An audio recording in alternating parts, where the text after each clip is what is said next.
You know, Bitcoin right now is trading less than $800 below where above where you say the low might be.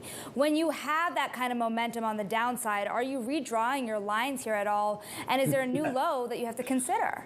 Listen, I said early in the year I thought we'd be 30,000, 50,000. You know, we were 40,000 literally just a week ago. And so the pace of this move has been severe, right? It's correlated with the risk off that you're seeing in all assets, right? The rise of the dollar. And so I still think 30,000 should hold, right? We'll see if 12,000 holds the Nasdaq and we bounce in the next few days, then I think you'll see Bitcoin 30,000 will hold. If the Nasdaq falls and we head towards 11,000, you know, there's a shot that 30,000 goes. I would tell you, getting away from price, which is hard to do in a day when the market's down 10%, it's really interesting if you just look back at all the adoption that's happened this year. I mean, the first quarter alone, venture funds have put $14 billion into the ecosystem. And so this is an asset class, right? Blockchain, digital assets, Bitcoin, that is getting tremendous investment, tremendous interest. And so while the short-term, you know, outlook is painful, it's going to be, like I said, volatile with the rest of assets as the Fed adjusts from free money to normalized conditions. My medium-term conviction hasn't wavered. I really do still see this as a very exciting asset class with a lot of momentum.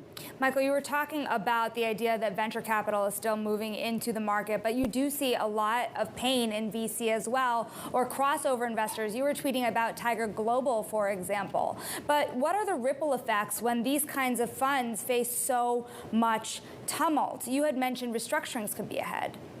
Yeah, listen, you know, we've had a lot of funds that have been spectacular investors for a long time that were longer the market than they should have been on a ride down, including yours truly in his, you know, I mean, most people over the last 5 to 10 years put more and more of their wealth in things that were less liquid, right? We had a huge bull market in that.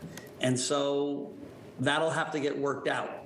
Some hedge funds have great liquidity provisions and they'll just grind it out. Others will restructure, others will shut down.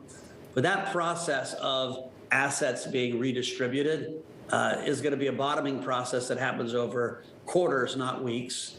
And that, you know, unfortunately, unlike most of the major sell-offs we've seen, if it's 18, if it was the crises for COVID, if it was 08, 09, the Fed was able to really respond. Yeah. The best response we're going to get here is, hey, we're only going to hike 250. And they won't make that claim until they see inflation expectations come down. Yeah. And we're a ways away from that. And so we're in for volatility and pain until there's an all clear on inflation.